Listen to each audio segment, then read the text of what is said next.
नमस्कार दोस्तों, my name is Sumit, currently working in Indian bank 5 star में आप सभी का स्वागत है। और बताओ कैसे हो आप सब। आई होप काफ़ी अच्छे होंगे। तो जैसे ही आईबीपीएस क्लर्क का रिजल्ट आया और आईबीपीएस पीओ का, काफ़ी सारे लोग मेरे से पूछ रहे थे कि सर डॉक्यूमेंट वेरिफिकेशन में क्या क्या डॉक्यूमेंट लेके जाने हैं, ओबीसी का सर्टिफिकेट, ईडब्ल्यूएस का सर्टिफिकेट कब का होना चाहिए, कैरेक्टर सर्टिफिकेट कहाँ से बनवाएं, कॉलेज से बनवाएं, क्या अकाउंट खुलवाना पड़ेगा उसी बैंक का। काफ़ी सारे डाउट्स मुझे कमेंट सेक्शन में या फिर मेरे टेलीग्राम चैनल पे आ रहे थे और एक वीडियो इससे रिलेटेड मैं बना चुका हूं कि डीवी का जो मेल है या फिर डॉक्यूमेंट वेरिफिकेशन का डेट क्या हो सकता है। अगर आपने देखा नहीं है तो आप चैनल पे विजिट करके देख सकते हैं। आज मैं आपके लिए बहुत ही इंपॉर्टेंट वीडियो लेकर आया हूं जिसमें मैं आपको बताऊंगा कि क्या क्या डॉक्यूमेंट आपको लेके जाना है, कैरेक्टर सर्टिफिकेट कितना होना चाहिए, कहाँ से बना होना चाहिए, बैंक अकाउंट आपको खुलवाना है कि नहीं, और काफ़ी सारी डाउट्स जो है आपके इस वीडियो में क्लियर होने वाले हैं।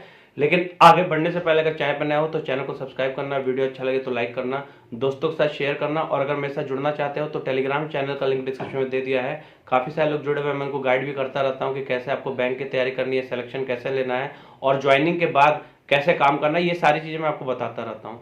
तो आज मैं आपको एक एक करके बताऊंगा क्योंकि मैंने पीडीएफ भी लिया है। जो मुझे मेल आया था जब मेरी ज्वाइनिंग हुई थी उस समय जो मुझे मेल आया था वो पीडीएफ मैं आपको अभी दिखाने वाला हूँ। तो इसीलिए वीडियो को लाइक जो करना। तो चलो चलते हैं पीडीएफ की तरफ। तो ये रहा रिक्वायर्ड डॉक्यूमेंट का लिस्ट। ये वीडियो थोड़ा लंबा होने वाला है क्योंकि मैं एक एक पॉइंट को क्रिस्टल क्लियर कर दूंगा जिससे कि आपको बढ़िया से समझ में आ जाएगा। अगर कुछ रह जाएगा तो आप मुझसे कमेंट सेक्शन में पूछ सकते हो या फिर टेलीग्राम चैनल का लिंक डिस्क्रिप्शन में दे दिया है, वहाँ पे भी जाके आप मेरे से अपना डाउट क्लियर कर सकते हो। तो चलो पॉइंट नंबर बी पढ़ते हैं। पहले यहाँ पे लिखा हुआ please bring original wherever applicable and one set और as specified below of self attested photocopies of following certificates documents. मतलब जो भी डॉक्यूमेंट्स आपको नीचे दिया गया है उसका एक सेट सेल्फ अटेस्टेड कॉपी होना चाहिए। सेल्फ अटेस्टेड का मतलब हो गया कि आपको फोटो कॉपी करवा के खुद से साइन कर देना है, that is called self attested. ठीक है। नोट में क्या लिखा हुआ, original documents will be return to you on the same day after verification. यानी कि जैसे ही आपका सारा डॉक्यूमेंट्स वेरीफाई हो जाएगा उसके बाद सेम डे में ही आपको वापस कर दिया जाएगा। ये ऐसा क्यों लिखा हुआ है? क्योंकि ग्रामीण बैंक में ऐसा नहीं होता है। ग्रामीण बैंक में ओरिजिनल डॉक्यूमेंट जो है वो आपका रख लिया जाता है, और जब आप 1 साल इन केस ऑफ क्लर्क और 2 साल इन केस ऑफ पीओ जब वर्क कर लेते हैं तब आपका डॉक्यूमेंट वापस किया जाता है। लेकिन यहाँ पे क्या है कि आपको तुरंत उसी दिन वापस हो जाएगा। फर्स्ट पॉइंट क्या है, this intimation letter duly signed by you as unconditional acceptance of the terms and condition as laid down therein. मतलब आपको ये जो इंटीमेशन लेटर है जो कि आपको डाक पोस्ट ऑफिस के थ्रू आएगा या फिर मेल में आएगा, आपको वो लेके जाना है और उसमें साइन कर देना है। सेकंड नंबर में क्या है, fee receipt and print out of the online application submitted to IBPS. यानी कि आईबीपीएस का फॉर्म फिलअप जब आपने किया होगा उस समय जो एप्लीकेशन फॉर्म था उसको आपको लेके जाना है और उसमें भी आपको साइन करना है। और फाइनल स्कोर कार्ड जिससे आपका selection Punjab national bank, Indian bank, bank of India, bank of Maharashtra, जिस भी बैंक में हुआ है उसका जो फाइनल स्कोर कार्ड है उसको भी साथ में लेके जाना है। थर्ड पॉइंट में क्या है, copy of call letters for online examination preliminary and main duly signed with photograph pasted on it. मतलब अगर आपके पास प्रीलिम्स या मेंस का, प्रीलिम्स और मेंस का जो ये एडमिट कार्ड है, हालांकि वहाँ पे एग्जाम में ले लेते हैं, लेकिन अगर आपके पास पीडीएफ में पहले से सेव है कहीं पे तो आप उसको निकलवा लेना और लेके जा सकते हो। बहुत सारे लोगों को क्वेश्चन होता है कि अगर ये नहीं है मेरे पास तो क्या करें। कोई दिक्कत नहीं, अगर आपके पास नहीं भी है तो फी रिसिप्ट और फाइनल स्कोर कार्ड से काम चल जाता है। लेकिन अगर आपके पास है तो आप प्रीलिम्स और मेंस का जो कॉल लेटर है यानी कि एडमिट कार्ड उसको निकलवा लेना और लेके चले जाना। फोर्थ नंबर पॉइंट में फोटो आइडेंटिटी प्रूफ। तो फोर्थ, फिफ्थ और sixth photo identity proof, address proof और आधार कार्ड, इसके दो दो कॉपीज लेके जाने हैं। और आधार कार्ड से ही चौथा, पांचवा, छठा पॉइंट क्लियर होता है। यानी कि फोटो आइडेंटिटी आधार कार्ड से ही हो जाएगा, एड्रेस प्रूफ भी आधार कार्ड से ही हो जाएगा। यानी कि 4, 5, 6 के लिए आपको सिर्फ एक ही चीज़ चाहिए, that is called Aadhaar card. Point number 7 देखते हैं, आपको पैन कार्ड ले जाना है और अगर आपके पास पैन कार्ड नहीं है तो आप पैन कार्ड के लिए अप्लाई कर दीजिए और उसका जो आपको रिसिप्ट मिलेगा वो लेके जाना है। लेकिन बेटर यही रहेगा कि आपके पास समय है, आप पैन कार्ड बनवा लीजिए। पॉइंट नंबर 8 से लेके 15 तक आपके एकेडमिक से रिलेटेड सर्टिफिकेट्स, पासिंग सर्टिफिकेट्स और मार्कशीट लेके जाने हैं। 8 में डेट ऑफ बर्थ सर्टिफाई करना है उनको, तो उनके लिए 10th का मार्कशीट सही है। और पॉइंट नंबर 9 से लेकर 15 तक आपके 10th, 12th, ग्रेजुएशन और पोस्ट ग्रेजुएशन के मार्कशीट्स और पासिंग सर्टिफिकेट लेके जाना है। अब यहाँ पे डाउट ये आता है, बहुत सारे लोग ये बोलते हैं कि मेरे पास जो पासिंग सर्टिफिकेट है वो ओरिजिनल नहीं है, प्रोविजनल है, तो क्या उससे काम चल जाएगा? यस, अगर आपके पास प्रोविजनल पासिंग सर्टिफिकेट भी है तो उससे काम चल जाएगा। लेकिन मेरा सजेशन ये है कि अभी आपके पास टाइम है, आप ओरिजिनल सर्टिफिकेट जाके कॉलेज से ले लीजिए या अप्लाई कर दीजिए, क्योंकि जब डीवी होगा तो वो आपसे ओरिजिनल मांगेंगे, और अगर नहीं होगा तो आपसे लिखवाएंगे कि ठीक है बाद में ओरिजिनल आपको जमा कर देना है। ठीक है, तो बेटर है कि टाइम है, आप अभी से अप्लाई कर दीजिए। अब 16 नंबर पॉइंट में क्या है कि SC ST OBC या EWS का सर्टिफिकेट आपको चाहिए, और 2 कॉपीज। देखिए ब्रैकेट में जहाँ 2 कॉपीज है वहाँ आपको 2 कॉपी लेके आना है। 17th में OBC का सर्टिफिकेट होना चाहिए, और ध्यान रहे कि नॉन क्रीमी लेयर का सेक्शन उसमें डिफाइंड होना चाहिए। ठीक है, ये याद रखा जाना चाहिए। अच्छा, इसमें भी काफ़ी लोगों का डाउट है कि जो OBC का सर्टिफिकेट है वो मिनिमम किस लेवल का बना होना चाहिए। तो मिनिमम SDO का या फिर DC का अगर बनाओ तो बेस्ट है। सर्कल ऑफिसर का यानी कि स्टेट लेवल का चलता नहीं है। ठीक है, आपको सेंट्रल में बनाना है और कम से कम SDO से बनाना है। अच्छा, एक और डाउट आता है OBC और EWS सर्टिफिकेट से रिलेटेड कि कब तक का सर्टिफिकेट होना चाहिए।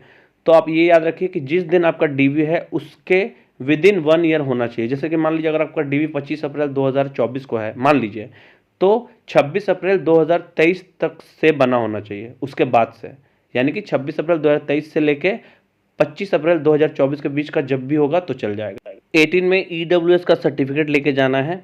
ठीक है, और फिर वही बात है जो OBC के लिए एप्लीकेबल है वही EWS के लिए। किस चीज़ में? टाइमिंग के मामले में कि कब कब बना होना चाहिए, ड्यूरेशन के मामले में। अब 19 नंबर पॉइंट क्या है? डिसेबल पर्सन के लिए है। 20th नंबर क्या है? ये एम्प्लॉयड जो पहले से एम्प्लॉयड है उनके लिए है कि उनको रेजिग्नेशन लेके बैंक ज्वाइन करना है। DV के टाइम पे आपको जमा करना होगा अपना रेजिग्नेशन लेटर। पॉइंट नंबर 21 में 3 copies of recently taken passport size photograph, यानी कि 3 पासपोर्ट साइज फोटोग्राफ और एक स्टैम्प साइज फोटोग्राफ लेटेस्ट होना चाहिए, वो लेके जाना है। 22nd में क्या है कि कंप्यूटर लिटरेसी का सर्टिफिकेट ले जाना। अब इसमें भी कन्फ्यूजन है, अगर आपने बीटेक इंजीनियरिंग वगैरह किया हुआ या BCA किया हुआ है, या फिर आपके 10th या 12th में आपने कभी कंप्यूटर पढ़ा है और वो चीज़ आपके मार्कशीट में है अवेलेबल, दिख रहा है कि हाँ कंप्यूटर पढ़ा है, तो आपको कोई सर्टिफिकेट लेके जाने की ज़रूरत नहीं है। लेकिन अगर आपने एकेडमिक में नहीं पढ़ा है, ना ही बीटेक BCA किया है, नॉर्मल ग्रेजुएशन किया है, तो फिर आपको DCA का सर्टिफिकेट, DCA या फिर किसी भी कंप्यूटर का सर्टिफिकेट आपको लेके जाना होगा। ठीक है, 23rd नंबर पॉइंट में क्या है? ये भी उन लोगों के लिए जो डिफेंस में सर्विस कर रहे हैं या फिर किसी और जगह सर्विस कर रहे हैं, तो उनको भी ये डिस्चार्ज सर्टिफिकेट लेके जाना। पॉइंट नंबर 24 में है फिटनेस सर्टिफिकेट, जो कि काफ़ी इंपॉर्टेंट है। फिटनेस सर्टिफिकेट जो है वो आपको बैंक, जिस बैंक में आपका सिलेक्शन हुआ है उसके मेल के थ्रू आपको बहुत सारे डॉक्यूमेंट्स आएंगे, उसमें फिटनेस सर्टिफिकेट भी आएगा। फिटनेस सर्टिफिकेट कैसा होता है ये मैं वीडियो के लास्ट में आपको जरूर दिखाऊंगा, और ये किससे साइन होना चाहिए, मतलब ये फिटनेस सर्टिफिकेट कौन साइन करेगा तो चल जाएगा, ये मैं आपको वीडियो के अंत में दिखाऊंगा। अब चलते हैं पॉइंट नंबर 25 में। यहाँ पे ये लिखा हुआ है कि आपको एक सेविंग अकाउंट खुलवाना होगा। यहाँ पे इंडियन बैंक इसलिए है क्योंकि मुझे ये मेल इंडियन बैंक के थ्रू आया था जब मैंने ज्वाइन किया था। तो ठीक है, तो आप जिस बैंक में ज्वाइन करेंगे आपको उसी बैंक में एक सेविंग अकाउंट ओपन करवाना होगा। ये एकदम ज़रूरी है क्योंकि सैलरी अकाउंट आपकी वही होगी। तो बेटर होगा कि आपके घर के आसपास अगर वही बैंक है अवेलेबल, या फिर कहीं आसपास में है ब्रांच उसका, तो आप जाइए और वहाँ से सेविंग अकाउंट खुलवा लीजिए।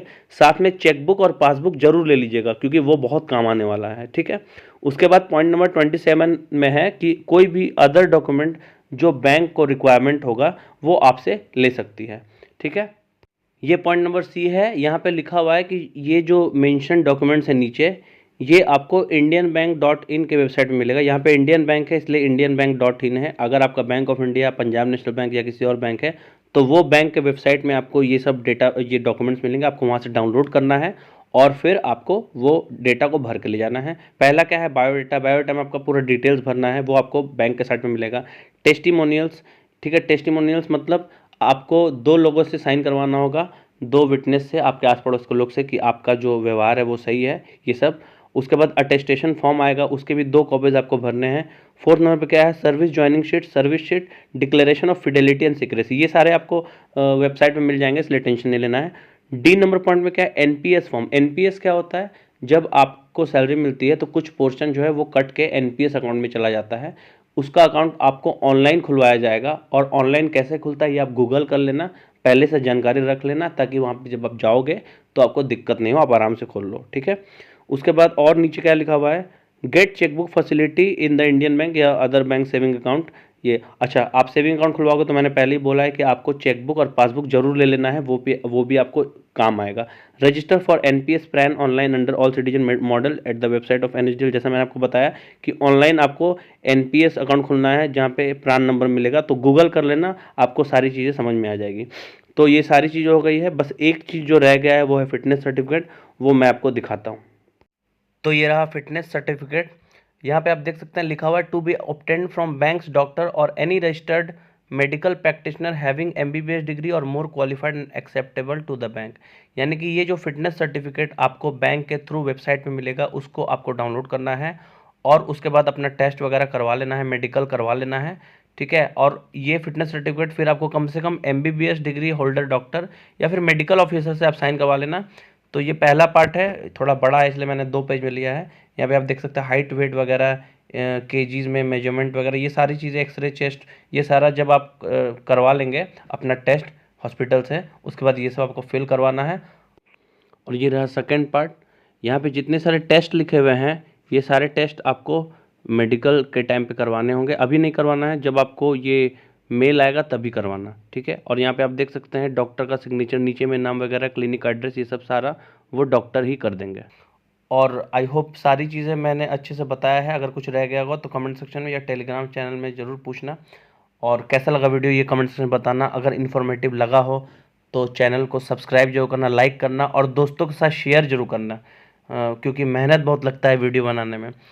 तो बस इस वीडियो को यहीं तक रखते हैं, मिलते हैं फिर नेक्स्ट वीडियो में। वीडियो देखने के लिए आपका बहुत बहुत धन्यवाद।